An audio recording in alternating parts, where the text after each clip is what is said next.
Pour travailler sur mes pensées, je vais d'abord me tourner vers tout le reste, ma respiration par exemple. Je prends un moment pour me connecter à mon souffle.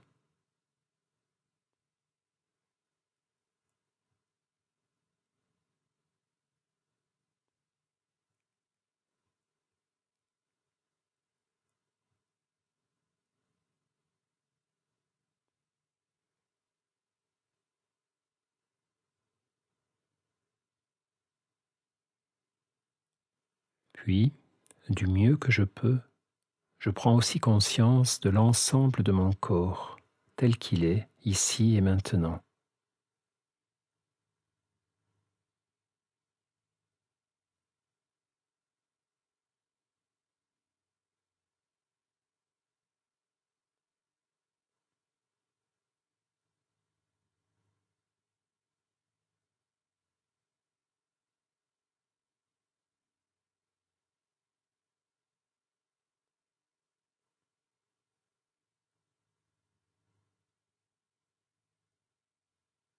Et puis, tout doucement, je vais aussi accueillir à ma conscience tous les sons qui m'entourent.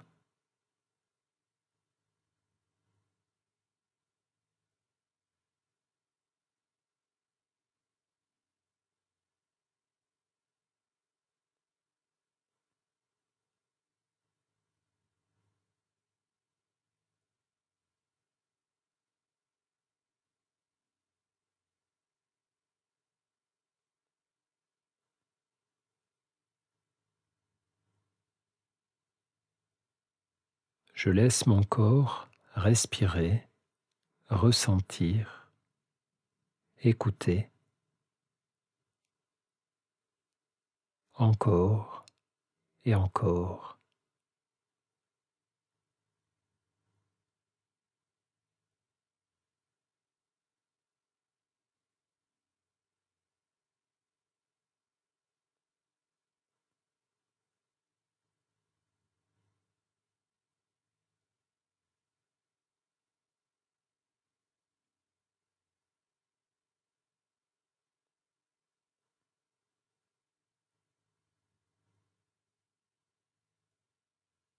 Et à un moment, inéluctablement, je partirai dans mes pensées.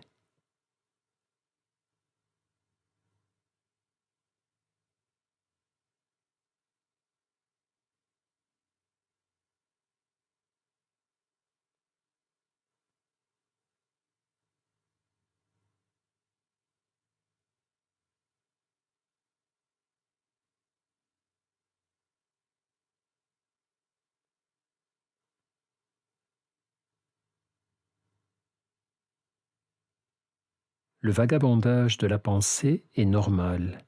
Il n'est pas un signe d'échec de ma méditation. Il n'est pas un événement indésirable qu'il faudrait peu à peu supprimer. Non, le vagabondage de la pensée, le bavardage de l'esprit, tout cela c'est un phénomène normal, normal et habituel, tellement habituel que je l'oublie, et que du coup je fusionne avec mes pensées, je les confonds avec la réalité.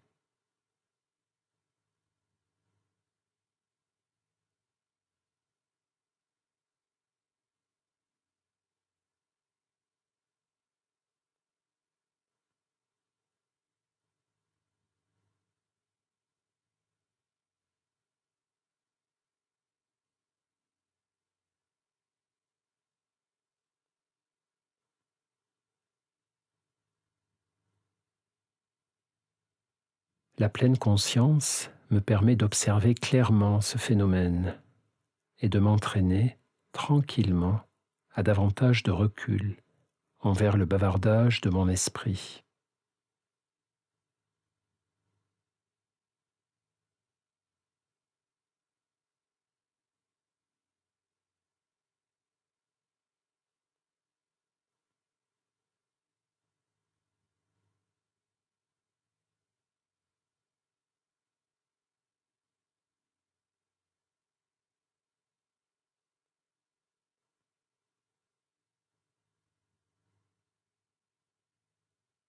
Alors, dès que je réalise que je suis parti ou reparti dans le mental,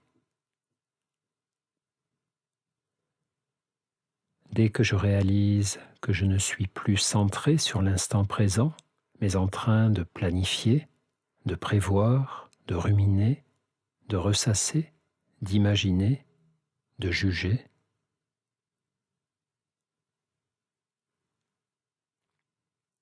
dès que je réalise que je suis sorti de la pleine conscience et de l'exercice, dès que je prends conscience de tout cela, alors je m'arrête et je reviens à moi.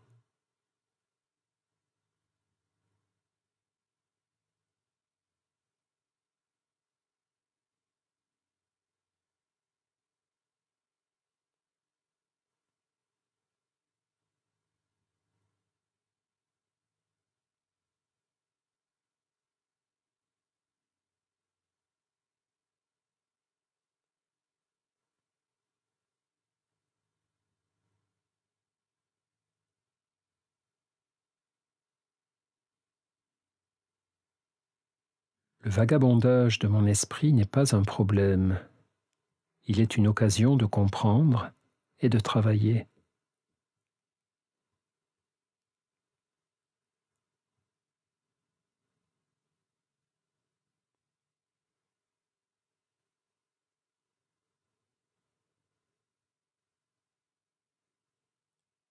Quand je vois que j'ai quitté l'exercice pour suivre une pensée, je suis déjà revenu dans l'exercice. J'ai pris conscience que j'en étais sorti. Ce mouvement de distraction et de retour à la pratique est le meilleur des entraînements. Il est la base de la pleine conscience. Plus je médite, plus je le sais. Cette dispersion n'est pas un obstacle, mais un cadeau précieux, un rappel permanent de la manière dont fonctionne mon esprit.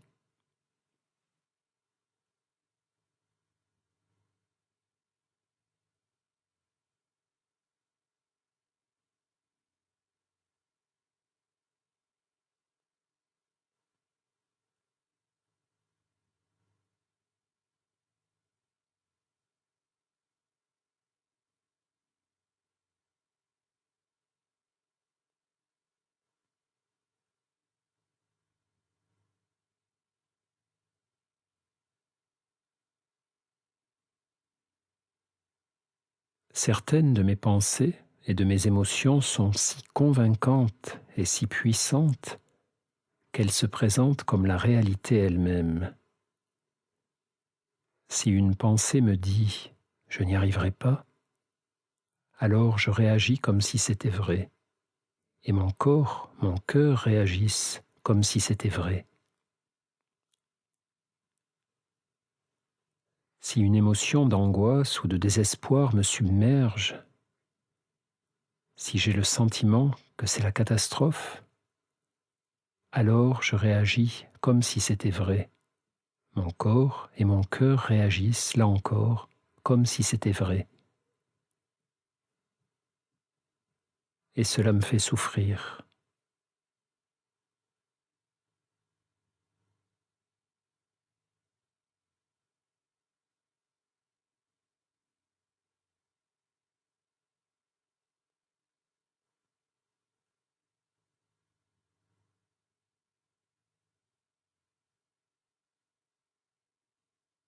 Mais souvent, mes pensées et mes émotions se trompent et me trompent, très souvent. La pratique de la pleine conscience m'aide à considérer mes pensées comme j'ai considéré mon souffle, les sensations de mon corps, ma réaction au son.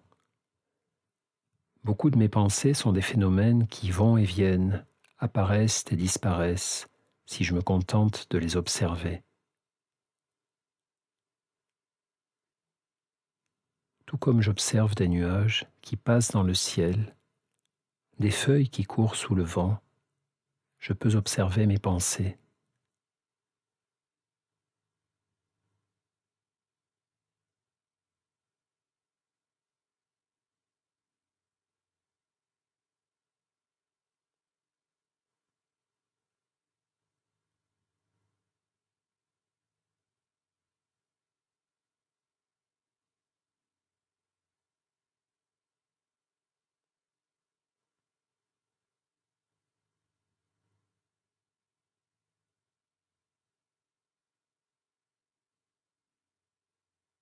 Après l'exercice, je garderai en moi ce rapport amical de curiosité et de bienveillance, mais aussi de prudence et de distance avec mes pensées.